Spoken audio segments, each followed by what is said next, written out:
আসসালামু আলাইকুম। আশা করি বন্ধুরা আপনারা ভালোই আছেন। আজকের আপনাদের ভিডিও পেঁপে গাছ নিয়ে সবকিছু বিস্তারিত আজকে আপনাদের জানাবো। ছোট গাছে কিরকম বেশি পেঁপে আনা যায়।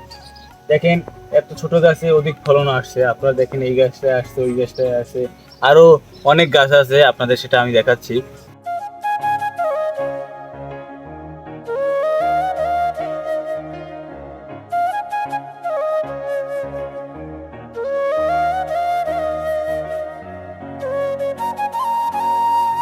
ঠিক আছে। আর এই ছোট গাছে যদি এত বেশি ফলন আসতেছে, কি কারণে আসতেছে? এত ছোট গাছে কিন্তু ফলন আসে না। আপনারা দেখবেন সব জায়গায় এত ছোট গাছে হয় না। মিনিমাম এক মানুষ সমান হয়, হওয়ার পর গাছটা তারপরও পেঁপে ফলন দেয়। দেখুন, এই গাছটায় আছে, ওই গাছটা দেখেন, তারপর আরও বিভিন্ন গাছ আছে। ওই গাছে সেমই, সব গাছে একই ফলন দিতেছে আমাদের গাছে। এখন কথা হইলো, সার দেওয়া লাগে, ঔষধ দেওয়া লাগে। ঔষধ না দিলে এগুলো ফলন এরকম হয় না। ঠিক আছে, পরিচর্যা করতে হয়। এখন কিরকম আপনারা পরিচর্যা করবেন সব কিছু বিস্তারিত আজকে আপনাদের জানাবো। দেখতেই থাকেন আমাদের ভিডিওটা। হইলো একটা পেঁপে গাছে, পেঁপে গাছটি চারিদিক থেকে পরিষ্কার রাখতে হবে। গোবর সার দিতে হবে। এরপর যদি গোবর সার দিন তাহলে আরো উপকার আছে। দেখেন না আমাদের গাছে চারিদিকে এটা উঁচা। আর এই পেঁপে গাছটার গোড়াটা দেখেন, এই গোড়াটার অবস্থা দেখতেছেন আপনি। গোড়াটা বর্তমানে যে অবস্থায় আছে, গোড়া কিন্তু মাটি নেই অতটা। ঠিক আছে, এরকম আপনারা আছেন অনেকে গোড়া ভরে মাটি দিয়ে থন। ঠিক আছে, পেঁপে গাছে কিন্তু এরকম গোড়া ভরে মাটি দেওয়া যাবে না। পেঁপে গাছে যেরকম দিতে হবে, এই গাছটা সব সব জায়গায় সমান কায়দায় থাকতে হবে মাটি। এই মাটি কম দিবেন। ঠিক আছে, এখন কত হইলো, আপনার পানি কিরকম দিবেন।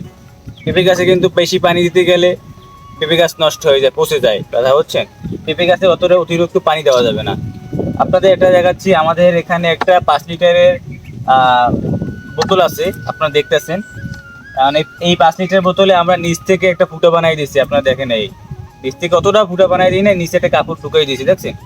কারণ এখানে আমরা যদি বিকালবেলা পানি দিয়ে তুই যাই, সারা রাত এক ফোঁটা করে পানি পড়ে এখানে, তাতেই যথেষ্ট পেঁপে গাছে। বেশি পরিমাণে পানি আমাদের লাগে না পেঁপে গাছে।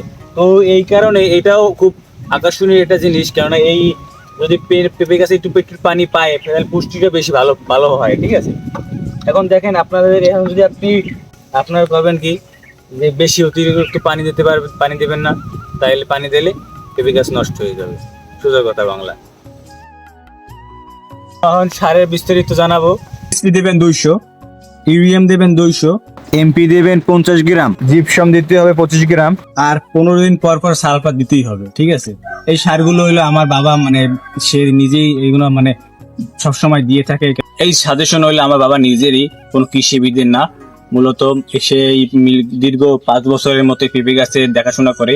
আর আমাদের নিজেদের এই গের, আপনারা দেখতে পাচ্ছেন বিশাল গের, এইরকম মানে 100 গাছ আছে। সে নিজেই পরিচর্যা করে। আপনাদের বলছিলাম যে আমাদের বাগানে যে পেঁপে গাছগুলো আছে দেখছেন আপনারা, আপনাদের যদি এরকম চারা প্রয়োজন হয় আমাদের সাথে যোগাযোগ করবেন। আমাদের বাড়িতে মানে নার্সারি আছে পেঁপে গাছের। ঠিক আছে, বর্তমানে নার্সারি খালি পেঁপে গাছের জন্যই করছি। সব পেঁপে চারা আছে বিভিন্ন ধরনের।